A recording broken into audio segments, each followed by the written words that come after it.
May I know your good name? Harjit Singh from Action 8. Right. And what's your reaction to the what looks like it's going to be the outcome now of the final text? It looks like a mixed bag, very weak when it comes to helping people who are already getting affected by climate change. There is some good language around adaptation on what is required to help the people, but how we are going to help the people is not really clear. The text on finance remains weak. There are no real commitments. There is no discussion on how that money is going to be mobilized. $100 billion number has been moved to the decision text, which makes it really weak. There is no discussion on how we are going to increase the finance because the temperature continues to rise, which means impacts are going to be rising. So how we are going to deal with the rising impacts and rising sea levels, that's really not clear. And people who are already getting impacted, their right to demand compensation at whatever stage has been taken away. So US at the last moment made sure that there is a clause which says you cannot demand any compensation or made us liable for any kind of loss and damage, which is outrageous to say the least, because you can't say that just because we are going to do some kind of a cooperation or to do some positive work on it, your right to demand compensation in future will be taken away. So that is something which is really bad that has happened here in Paris. What about the mitigation targets, and what do you think India's response will be to those?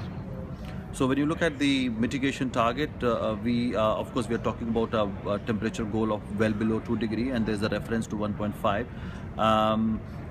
But we are also talking about equity, and that's where it is important to make sure that developed countries who have made most of the emissions into the atmosphere, they take bigger responsibility. Because if you look at India's emissions so far, it's just 3% of global emissions cumulative.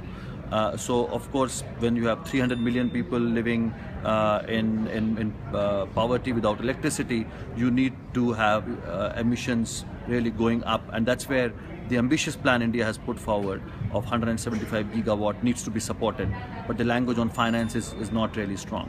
But isn't India in a position itself to increase the percentage of renewables in that increased provision of electricity to the community? Sure. As I said, 30% of people still living in poverty, and 70% of people are living below $2 a day. So when you look at the overall GDP, yes, it is doing well, but you need to look at it from the perspective of population. We are having 17% of world's population. So everybody is looking at India in terms of aggregate numbers, whether it is GDP or it is emissions. The moment you divide it by per capita, India is, many parts of India are as poor as any least developed country. And even our emissions can be compared to Vietnam and Costa Rica and not with China. China's emissions are 5 times of India when it comes to per capita. Also the economy, it's 5 times of India's economy. But you still have a choice, don't you, in your development between a clean energy future and a coal and fossil fuel future? Absolutely, and that's why India has put such an ambitious target on the table. But when it comes to finance, India has a choice. We stop funding schools, we stop giving money to hospitals, we stop creating jobs. We put all the money on solar farms, solar panels and wind farms. So as a finance minister, I don't think I would do that when I have to shift the money from schools to solar panels. This is where the role of international finance comes in. This is where the role of international community, particularly rich countries who are responsible for this crisis. Let us not forget, European Union and US put together still have put 50% of the emissions into the atmosphere cumulatively, while India has put just 3%.